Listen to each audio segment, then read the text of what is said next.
అదే RTV app వార్తల్ని క్షణాల్లో చదివే అవకాశం ఉంటుంది. ఒక న్యూస్ పేపర్, ఒక టెలివిజన్ ఛానల్ మీ చేతుల్లో ఎప్పుడు ఉంటాయి. వర్మ ప్రస్తుతం పిఠాపురం వర్మ ఉన్నారు, మాట్లాడదాం. సార్, మీ నియోజకవర్గం నుండి గెలిచినటువంటి పవన్ కళ్యాణ్ గారు ఇప్పుడు భారీ మెజార్టీ గెలిచిన పవన్ కళ్యాణ్ ఈరోజు డిప్యూటీ సీఎంగా ప్రమాణ స్వీకార బాధ్యతలు తీసుకున్నారు. చాలా మంది అన్నారు అసెంబ్లీ గేట్ కూడా తాకనేమో పవన్ కళ్యాణ్ అని, కానీ ఈరోజు ఏం చెప్తారు సార్?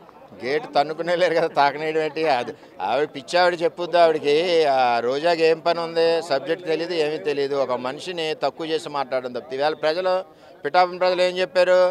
తాకడం ఏంటి, కళ్యాణ్ గారు తన్నుకునేయాలని ఇచ్చాం మేము విజయం, అంతే. కీలకమైనటువంటి 5 శాఖలు ఇచ్చారు సార్, ఎలా ఉండబోతుంది? పవన్ కళ్యాణ్ గారి మీద ఎలాంటి హోప్స్ ఉన్నాయి?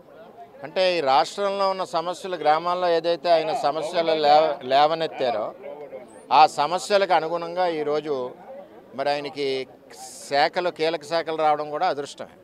అంచేత రాష్ట్రంలో ఉన్న పల్లెటూరులన్నీ కూడా, ముఖ్యంగా ఆడపడుచులందరూ కూడా తాగునీటి సమస్యతో ఇబ్బంది పడుతున్నారు ఈ 5 సంవత్సరాల నుంచి. ఈవేళ రాష్ట్రంలో ఉన్న గ్రామాలన్నీ కూడా ఎంతో ఆనందంగా ఉన్నాయి. పవన్ కళ్యాణ్ గారు ఛార్జ్ తీసుకుని ముఖ్యంగా కనెక్టెడ్ సబ్జెక్ట్ ఏదైతే rural development, Panchayati Raj, water works, environment, దాని మీద ప్రజలకు ఎంతో మేలు జరుగుద్ది. అదేవిధంగా మేము నియోజకవర్గం నుంచి బ్రహ్మాండమైన మెజార్టీతో గెలిపించాం. మా నియోజకవర్గం కూడా ఎంతో ఆనందంగా ఉంది. ఈవేళ నియోజకవర్గం ఎంతో సంతోషిస్తుంది పవన్ కళ్యాణ్ గారు ఈవేళ ఛార్జ్ తీసుకోవడం. మేము కూడా ఆ కార్యక్రమంలో పాల్గొన్నందుకు మాకు కూడా చాలా ఆనందంగా ఉంది. ఏదైనా చంద్రబాబు నాయుడు గారు, పవన్ కళ్యాణ్ గారు, రామలక్ష్మణుల పరిపాలన ఈ రాష్ట్రానికి ఎంతో అదృష్టం.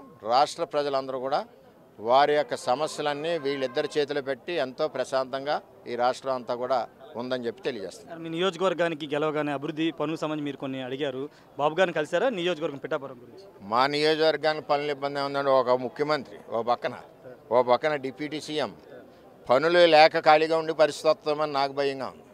ఇద్దరు ఉన్నారు, ఇటు నుంచి ఈయన ఇస్తాడు డబ్బు, అటు నుంచి ఆయన ఇస్తాడు డబ్బు, ఇద్దరిని నేను ప్రెజర్ చేసి పట్టుకొస్తాను డబ్బు. అసలు పిఠాపురానికి అన్నది డోకా లేదు. రాష్ట్రంలో #1 కాన్స్టిట్యున్సీ పిఠాపురం. మొదటి ఎమ్మెల్సీ మీకే రాబోతుందని ఆ రోజు మాట ఇచ్చారు. ఎమ్మెల్సీ 2 ఖాళీ అవుతున్నాయి, ఏం కాబోతున్నారు ఎమ్మెల్సీ? నేను ఎప్పుడూ కూడా పదవులు అడగలేదు. నాకు 2 పార్టీ అధ్యక్షులు, ఒకళ్ళు చంద్రబాబు నాయుడు గారు తెలుగుదేశం పార్టీ నుంచి 22 ఏళ్ళు పనిచేస్తూ ఉన్నాను ఆయనతోటి. అలాగే పవన్ కళ్యాణ్ గారు తక్కువ ప్రయాణం అయినా ఎక్కువ ప్రేమలో పడ్డాం. ఈ 2 అధ్యక్షులు ఎక్కడ ఏం పని చేయమని వర్మని ఆదేశిస్తే అక్కడ పనిచేస్తాం. Thank you sir. ఖచ్చితంగా 2 అధ్యక్షులు ఎక్కడ పనిచేయమంటే అక్కడ పనిచేయడానికి సిద్ధంగా ఉన్నారని వర్మ చెప్తున్నారు. పవన్ కళ్యాణ్కి సూటబుల్ అయ్యే శాఖలు ఇచ్చారు. అసెంబ్లీ గేటు తాకనివ్వడంలో అసెంబ్లీ గేటు తన్నుకుని వెళ్ళేలాగా ప్రజలు ఈరోజు పవన్ని డిప్యూటీ సీఎం చేశారని పిఠాపురం వర్మ చెప్తున్నారు. Camera person విజయ్తో Rayesh RTV Vijayawada నుండి. Master minds, the pride of India. Inter, MPC, BiPC, MEC, CEC చదివిన విద్యార్థులకు CA మరియు CMA ఫౌండేషన్ కొరకు నూతన బ్యాచెస్ ప్రారంభం.